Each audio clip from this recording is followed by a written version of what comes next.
Hey everybody, it's Meredith coming to you on Memorial Day here in USA. I wanted to leave you a message because someone had written a comment on one of my videos and it gave me this idea to just kind of put this message out there about approval.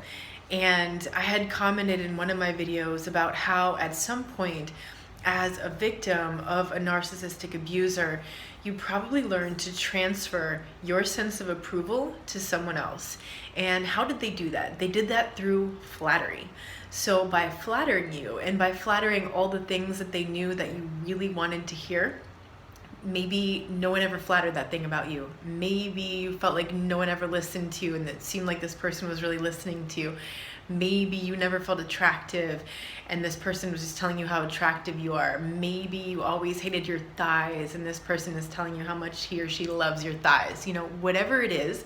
And quite likely they honed in on those things that you're most insecure about and flattered them up, right? And they flattered up a lot of these things. And so that got you then to transfer the sense of approval to the person because you liked what they were saying.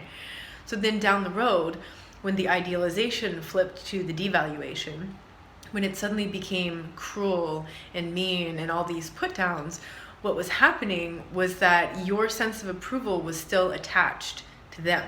You had already transferred your sense of approval from yourself, from giving yourself permission and approval to feel amazing and look amazing and be amazing, and you transfer that to them. And so now when they were saying really horrible things to you, you believed those too. And so the danger here is the transference of approval, right? And so be very cautious in this sort of interaction with people. Even when people are complimenting you and not flattering, because remember there's a difference between flattery and complimenting. Flattery is a superficial thing. It's usually with some sort of ulterior motive. Like somebody flatters you because they want you to flatter them back, or they flatter you because they want to manipulate you and your perception or something like that. Flattery is not genuine.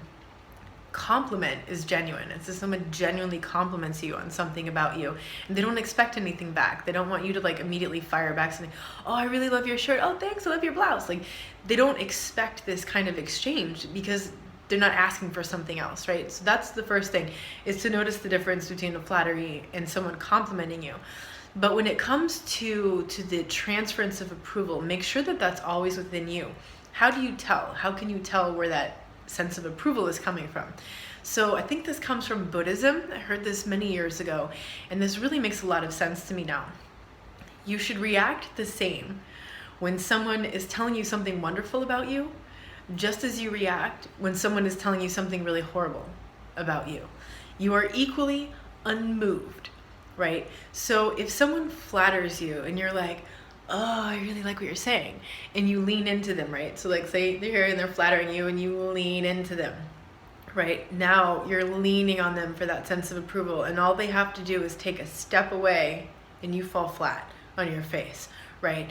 So they're approving, and then suddenly they flip that and now they're giving you a sense of disapproval. They don't like something you do, they don't like something you are, they don't like something about your body, whatever it is, and now you just feel like shit. You're on the ground feeling flat because that sense of approval you had given to them, right?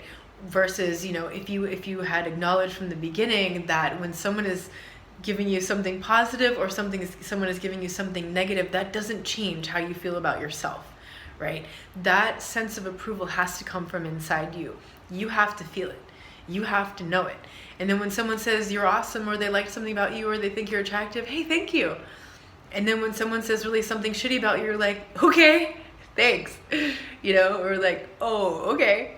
But it doesn't jar you one way or the other. You're not getting knocked off center based on someone else's sense of approval. So make sure that sense of approval is always coming from inside you, and you'll notice it now that you're thinking about it, right? You'll notice it when someone says something nice about you. Notice how you kind of want to lean into that, right? Because it feels good, right? But be careful, because that could be a trap. If you lean too much into that and you get used to leaning into people when they say something positive to you, then you might not be as aware when suddenly that negative comes around, because it's going to be a flip-flop.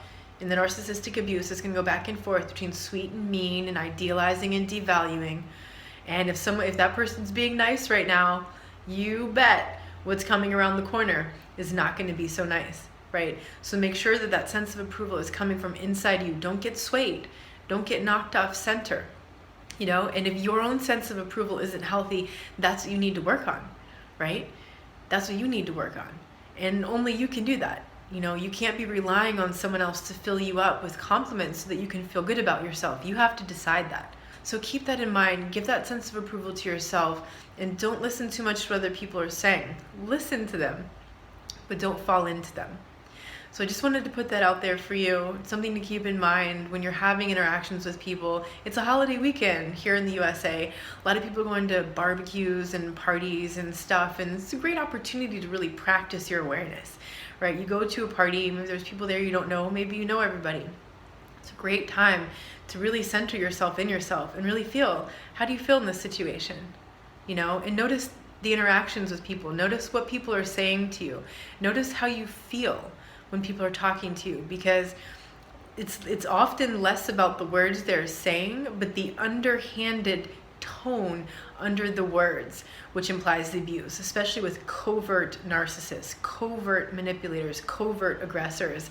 They never outwardly say what they're doing. They never usually outwardly say how they feel.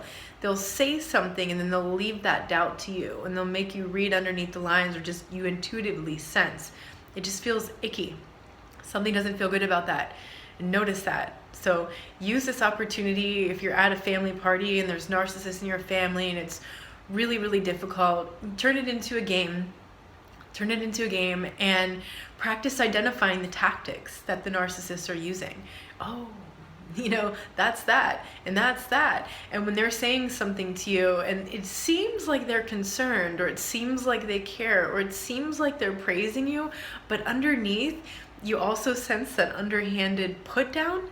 Feel that, know that, recognize what's happening, and recognize that you don't want to attach your sense of approval to that person. You want to bring that approval back home to you.